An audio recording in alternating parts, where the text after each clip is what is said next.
السلام علیکم۔ جی آج ویورز کو انجیر کے بارے میں بتانا ہے، خاص کر جو بلیک پالمیٹا انجیر ہے۔ بلیک پالمیٹا انجیر پاکستان میں کافی عام ہے اور ہر جگہ پایا جاتا ہے، اور اس کی فروٹس جو ہے نا کافی اچھے ہیں۔ فروٹس کی تعداد بھی زیادہ ہوتا ہے ہر جگہ ان کی، اور یہ آسانی سے بھی گرو ہو جاتا ہے، اور اس کی پروڈکشن بھی زیادہ ہوتی ہے، اور اس کی نگہداشت کی ضرورت بھی زیادہ نہیں ہوتی۔ آپ دیکھ سکتے ہیں یہ پروڈکشن اس کی، یہ کافی بڑا دانہ ہوتا ہے، یہ میچور دانہ ہے ابھی، یہ آپ دیکھ سکتے ہیں کافی بڑا دانہ ہے۔ تو یہ ابھی پکنے کو کے قریب ہے یہ، اور یہ بھی تقریباً یہ تو پک چکا ہے نیچے سے کب کے بھی۔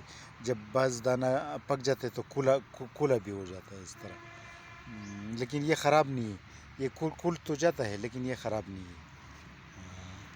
اسی طرح یہ جو ہے پہلے رنگ براؤن ٹائپ ہوتا ہے، پھر بعد میں جو ہے نا یہ بلیک ہو جاتا ہے۔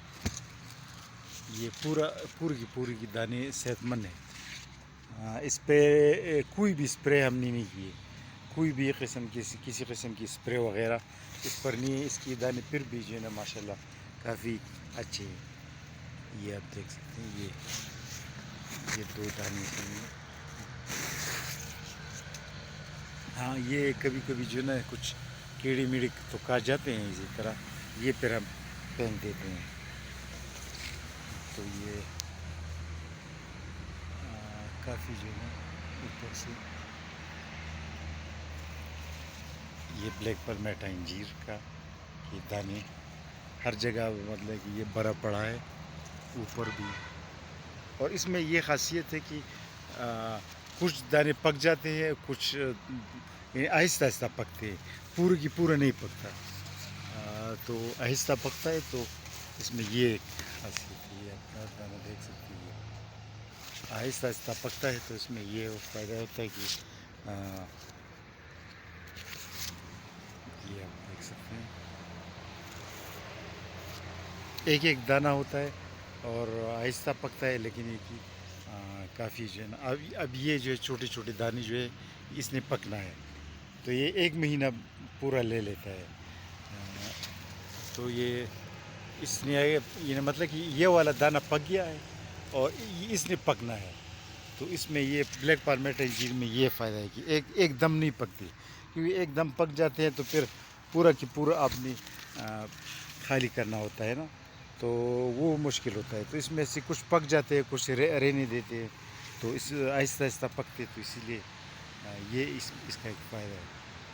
اس سے ہم کٹنگ بھی لیتے ہیں نرسری کے لیے، پودے بنانے کے لیے، اور جب کٹنگ لیتے ہیں تو اس کی خوب خاص شاخ تراشی ہو جاتی ہے، تو تب جا کے اس کو جس میں فروٹ بھی کافی آتا ہے۔ آپ دیکھ سکتے ہیں ادھر کافی فروٹ لگا ہے، کافی فروٹ لگا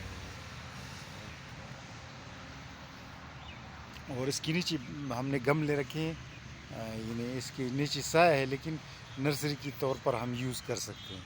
یہ گلاب کے پلانٹس ہم نے نیچے رکھے ہیں، اوپر بلیک پالمیٹا انجیر ہے، اور نیچے جو ہے نا یہ گملے ہم نے رکھے۔ یہ جگہ جو ہے اس کو ہر جگہ ہم نے تھوڑا سا بڑا بنا دیا ہے تاکہ یہ پانی اس میں جمع ہو سکے، اور اسی طرح تو اور اس سے ادھر ہم کٹنگ بھی لے لیتے ہیں۔ یہ اس سے کافی اس کا جو ہے نا یہ اب کٹنگ والا ایریا ہے، اس کی سٹیمز بڑے ہو گئے ہیں، لمبے ہو گئے ہیں، تو اس کی کٹنگز ہم لیں گے نرسری کے لیے۔ تو اسی طریقے سے یہ دانے اس میں چھوٹے ہیں لیکن کم ہے، لیکن یہ کہ ماشاءاللہ سائز میں بڑے ہیں، اور اس کی کوئی بھی ہم نے کوئی اسپرے وغیرہ نہیں کرتے، اسپرے وغیرہ اسی طرح کوئی بھی کچھ بھی ہم نے نہیں کی اس طرح۔